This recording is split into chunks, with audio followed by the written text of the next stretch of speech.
Hello বন্ধুরা, চাঁদ ক্রিয়েশনে সবাইকে স্বাগত। আজকে আমি যে রান্নাটা করে দেখাবো সেটা হলো রাজমা রান্না। এই রাজমা কিন্তু সবাই খুব ভালোই বাসে, বিশেষ করে পাঞ্জাবিরা এবং জম্মু কাশ্মীরেও খুব এই রাজমা খাওয়ার চলটা আছে। আমাদের বাঙালিদের মধ্যেও আছে, কিন্তু অনেকেই এটা পছন্দ করে না, কিন্তু আমার বাড়িতে সবাই ভালোবাসে। সেই জন্য আজকে রাজমাটাই রান্না করে দেখাবো। চলুন কী করে করবো রান্নাটা দেখি। রাজমাটা রান্না করার জন্য আমি রাজমা ভিজিয়ে রেখে দিয়েছিলাম। এবার রাজমাটা কিন্তু খুব ভালো করে কুকারে সেদ্ধ করে নেবো। 14-15টা তো সিটি দিতেই হবে, তবেই রাজমাটা সেদ্ধ হবে। দেখুন কুকারে আমি দিয়ে নিয়েছি জল। এবার রাজমাটা নুন দিয়ে ভালো করে সেদ্ধ করে নেবো। দেখুন রাজমাটা কিন্তু কুকারে খুব ভালো করে সেদ্ধ হয়ে গেছে। দেখুন ভেঙে যাবে, প্রত্যেকটা রাজমা দেখুন ভেঙে গেছে, মানে ভালো করে সেদ্ধ হয়ে যাবে।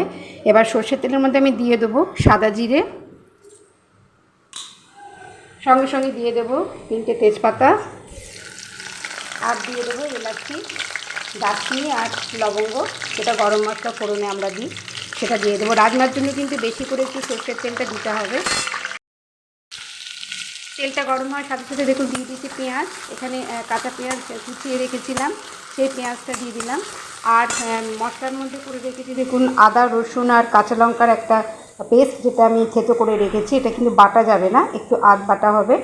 আর আছে এখানে ধনে গুঁড়ো, জিরে গুঁড়ো, হলুদ গুঁড়ো আর টমেটো, যেটা আমি বেটে রেখে দিয়েছি এবার মিক্সারে, সেটা একটা বাটিতে রেখে দিয়েছি। এটা পুরো উপকরণটাই কিন্তু খুব ভালো করে কষিয়ে নিতে হবে। এই মশলাটা কষতে কষতেই আমি রাজমাটাকে খুব ভালো করে, আপনাদের কাছে স্ম্যাশার থাকলে সেটা দিয়েও করতে পারেন, আমার কাছে নিয়ে আমি হাতা দিয়ে খুব ভালো করে কিন্তু এটাকে একটু ভেঙে ভেঙে নিতে হবে, যাতে রাজমাটা একটু গাঢ় হয় রান্নাটা। আমরা ডালটাকে কাঁটা দিইনি, এতে তো আর কাঁটা দেওয়া যাবে না, সেজন্য যেটা হাতা দিয়ে আমি এটাকে একটু ভালো করে ঘেটে নিচ্ছি। ঘেটে করে রেখেছিলাম আদা, পেঁয়াজ, রসুন, সেটা কিন্তু কাঁচা লঙ্কা, সেটা কিন্তু আমাকে পুরোটাই দিয়ে দিতে হবে পেঁয়াজ ভাজার সাথে সাথে। এটা ছাড়া যাবে না, পুরো জিনিসটাই একসঙ্গে দিতে হবে। একটু ভালো করে ভেজে নেবো, যাতে আদা রসুনের যায় কাঁচা গন্ধটা।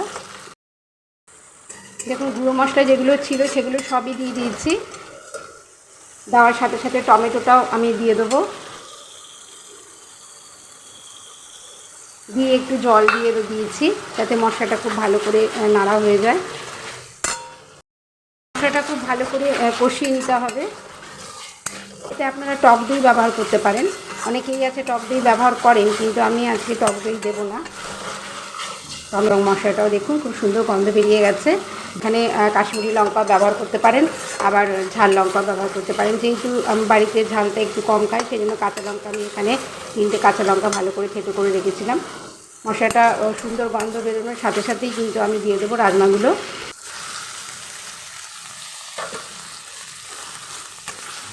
রাজমা অনেক রকম কালার রঙেরই হয়, আমার এখানে যেটা আছে যেটা লাল রাজমা।